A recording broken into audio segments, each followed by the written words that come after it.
ఉన్న నలుగురు ఉపాధ్యాయులను తీసుకురంటారా, దండలేసి ఫోటో తీసుకుని ఉపాధ్యాయులను సత్కరించిన రామచంద్ర యాదవ్ అని పెట్టచ్చు. కాదు, సావిత్రిబాయి పూలే ఆ మహాతల్లి. ఇవాళ ఎంతమంది సమాధుల మీద మనం నిలబడి జాతీయ జెండా ఎగరేస్తున్నామో తెలుసు కదండి. అలాగా ఎంతోమంది మహనీయుల యొక్క, ముఖ్యంగా స్త్రీల యొక్క ఆశయాల మీద మనం బతుకుతూ, ఇందాక అమ్మాయి చెప్పింది, నేను వాళ్ళు ఇక్కడ నిలబడి మాట్లాడగలుగుతున్నానంటే that all credit goes to Savitribai Phule. ఎంత కష్టపడ్డారండి. మనుధర్మ చరిత్రలో ఆయన మను ఏం చెప్పాడంటే, స్త్రీలకి చదువు ఉండకూడదు, స్త్రీలు అసలు బయటకు వచ్చి కనపడకూడదు.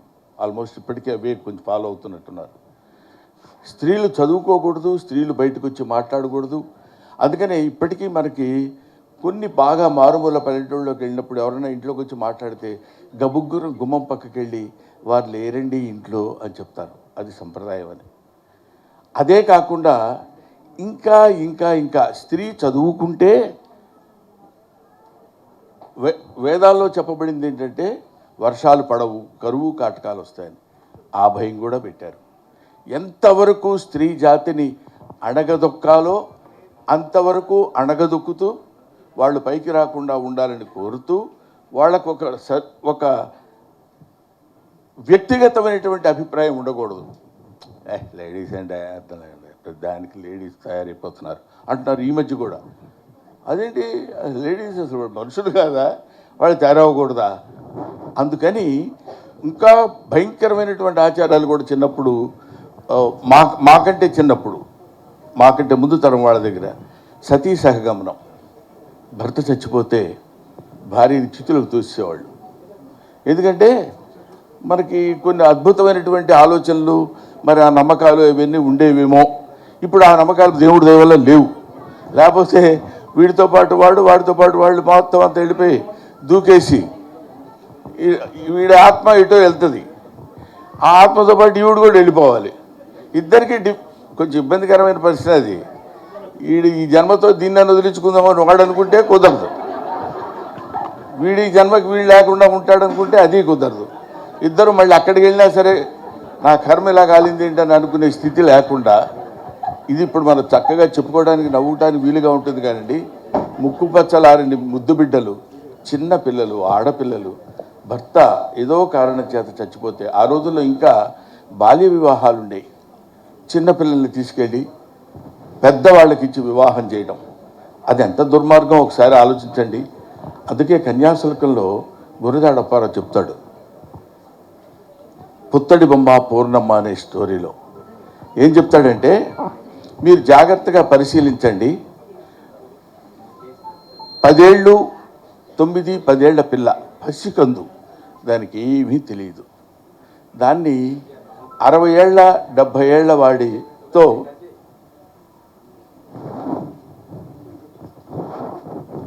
60 ఏళ్ళు 70 ఏళ్ళు ఉన్న వాడికి ఇచ్చి వివాహం చేస్తారు.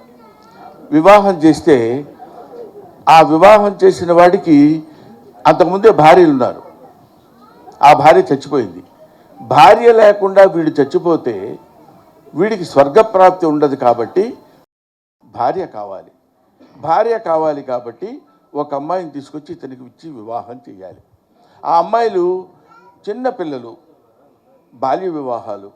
వాళ్ళ తల్లిదండ్రుల దగ్గరికి వెళ్ళి, మంచివాడు, పెద్దవాడు, బాగా డబ్బున్నవాడు, వాడితో వివాహం చేసుకుంటే మంచిదే కదా అని నచ్చజెప్పి అతనికిచ్చి వివాహం చేస్తారు. ఇది వినటానికి చాలా బాగుంటుంది. ఇక్కడ ఒక భయంకరమైనటువంటి దారుణమైనటువంటి విషయం ఏంటంటే, హలో మీరు మాట్లాడుతుంటే లేకపోతే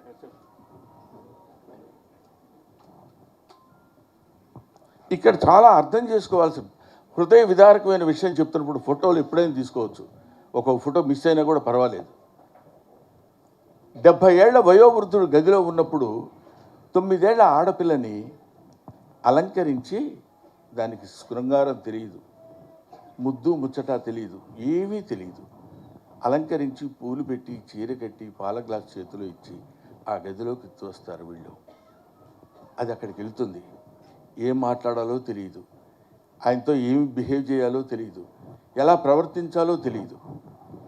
ఆ దిక్కుమాలి వాడి దగ్గరికి వెళ్ళి ఈవిడ అక్కడ నిలబడితే వాడు ఏ రకమైనటువంటి ఆలోచన విధానంలో ఉంటాడో ఊహించండి. అమ్మల కన్నా అమ్మల్లారా విన్నారమ్మా ఈ కథని అంటాడు గురదాడ. అమ్మల కన్నా అమ్మ, అప్పటికే అసలు ఆ పెళ్ళి కాకముందే ఇంతకుముందు భార్యకి పిల్లలు ఉన్నారు, వాళ్ళు అమ్మ అని పిలుస్తారు ఈ పసిబిడ్డని. అమ్మల కన్నా అమ్మల్లారా విన్నారమ్మాయి. అలాంటి బాల్య వివాహాల్ని వ్యతిరేకించి, కాదయ్యా వాళ్ళని చదువుకోనివ్వండి, వాళ్ళకు స్వతంత్ర భావాలను తెచ్చిపెట్టండి అని ఫెమినిజానికి నడుం కట్టినటువంటి మన తెలుగులో చలంగారు లాంటి వాళ్ళు, కందుకూరి వీరేశలింగం లాంటి వాళ్ళు, చిలకమర్తి లక్ష్మీనరసింహం లాంటి వాళ్ళు ఎంతోమంది త్యాగాలు చేసి స్త్రీ జనోద్ధరణకి, స్త్రీ మానసిక జనోద్ధరణకి ఉపయోగపడినటువంటి వాళ్ళు. ముఖ్యంగా ఆ తల్లి ఇందాకే నమస్కరిస్తుంటే ఆమె యొక్క సావిత్రిబాయి పూలే యొక్క నిజంగా షీ ఫీల్స్ ప్రౌడ్. ఆవిడ పూనాలో పుట్టింది, నేను పూనా అమ్మాయిని అని చెప్తుంటే, అటువంటి ఆమె పుట్టినరోజు సందర్భంగా ఈ కార్యక్రమం నిర్వహించాలి, ఇలాంటి కార్యక్రమాలు చేయాలి, మనం చేయవలసినటువంటి కార్యక్రమాలు ఇవి అని తెలుసుకుని ఇలాంటి కార్యక్రమాలు చేయడానికి శ్రీకారం చుట్టినటువంటి మన రామచంద్ర యాదవ్ గారు గొప్పవాడు అనటం కంటే ధన్యుడు, ధన్యజీవి. అందుకే మనకేమంటారంటే, మా నాన్న అనేవాడు మీ వయసు ఎంతని అడిగితే 60 ఏళ్ళు 70 ఏళ్ళు 80 ఏళ్ళు అని చెప్తారా, అది కాదు వయసు. ఇలాంటి సత్కార్యక్రమాలకి, ఇలాంటి సదాలోచనలకి, ఇలాంటి మంచి పనులకి మనం ఎంత సమయాన్ని అయితే కేటాయిస్తామో ఆ సమయాన్నంతా కలుపుకుంటే అది నీ రియల్ ఏజ్ అని చెప్తాను. ఇవాళ ఈ కార్యక్రమం ద్వారా మనకు అంతో ఇంతో వయస్సు పెరిగింది. ఇలాంటి కార్యక్రమాల ద్వారానే పెరుగుతుంది. ఇటువంటి కార్యక్రమాలు నిర్వహించాలనేటువంటి ఆలోచన రావటం, ముఖ్యంగా బీసీలు, అదొకటి. ఎందుకు మరి ఆలోచన రాదో తెలియదు. భూగోళం అంతా ఒకటే, ఇక్కడున్నా, ఇంకో చోటున్నా, ఇంకో వాడలో ఉన్నా, ఇంకొక పేటలో ఉన్నా, వాళ్ళు వీళ్ళు వేరు వేరు కాదు. దేశమంటే మట్టి కాదు, ఈ దేశమంటే మనుషులు. తిండి కలిగితే కండగలగదు, కండగలవాడైన మనిషి. మంచి అన్నది మాల అయితే మాల నేను అవుతానన్నాడు గురజాడ అప్పారావు గారు. ఆయన ఎందుకు చెప్పాడంటే, మనం ఇక్కడ నిలబడ్డాం, నువ్వే దగ్గర అనే రోజులు. ముట్టుకోకూడదు, స్పృశించకూడదు, ఒక మనిషిని ఇంకొక మనిషి ముట్టుకోకూడదు. జంతువులకు కూడా లేదా